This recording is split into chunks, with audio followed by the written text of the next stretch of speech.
નમસ્કાર, નજર ન્યૂઝમાં આપનું હાર્દિક સ્વાગત છે। હું આપની સાથે અજય વાઘેલા। આવો જોઈએ આજના મુખ્ય સમાચાર। કરજણ જલારામ પ્રાથમિક શાળામાં બાળ સાંસદની ચૂંટણી યોજાઈ।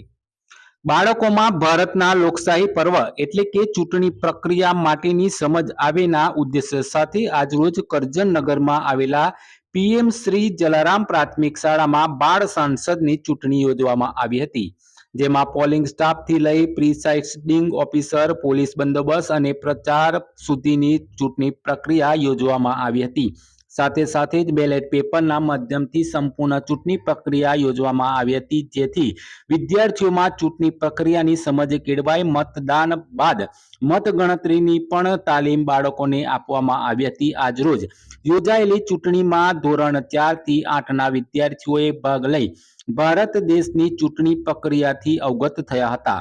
સાંજે મતદાન બાદ મતગણતરી થશે અને આવતીકાલે સ્કૂલમાં બાળ સાંસદની નિમણૂક કરવામાં આવશે। આજરોજ પીએમ શ્રી જલારામનગર પ્રાથમિક શાળામાં દર વર્ષની જેમ બાળ સંસદની રચના કરવા માટે આજે બાળ સંસદનું ઇલેક્શન છે। બાળકોના સંપૂર્ણ પ્રક્રિયાથી વાકેફ કરવા માટે ચૂંટણીનો ઢંઢેરો, ત્યારબાદ ઉમેદવારી નોંધાવી, એમ વર્ગ દીઠ બે ઉમેદવારો એ ઉમેદવારી નોંધાઈ છે। અને ચૂંટણી પ્રક્રિયામાં રિસેન્ટલી આપણે ગ્રામ પંચાયતની ચૂંટણીમાં બેલેટથી મતદાન થયું છે, તો બાળકો આ પ્રક્રિયાથી બી વાકેફ થાય એના માટે આ વખતે અમારી શાળામાં જે ચૂંટણી થઈ રહી છે એ બેલેટથી થવાની છે। એના માટે વર્ગ દીઠ અમે બેલેટ તૈયાર કરેલા છે અને વિદ્યાર્થી બેલેટથી મતદાન કરશે।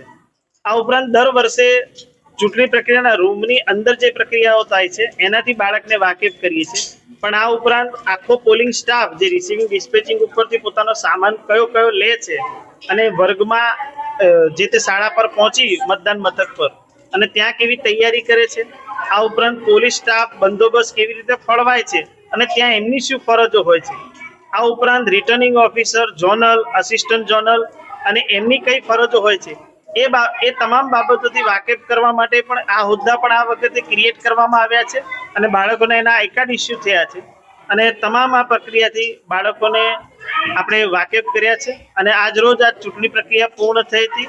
સાંજે મતગણતરી થઈને આવતીકાલે પીએમ શ્રી જલારામ નગરની નવી બાળ સંસદની નિર્માણ કરવામાં આવશે।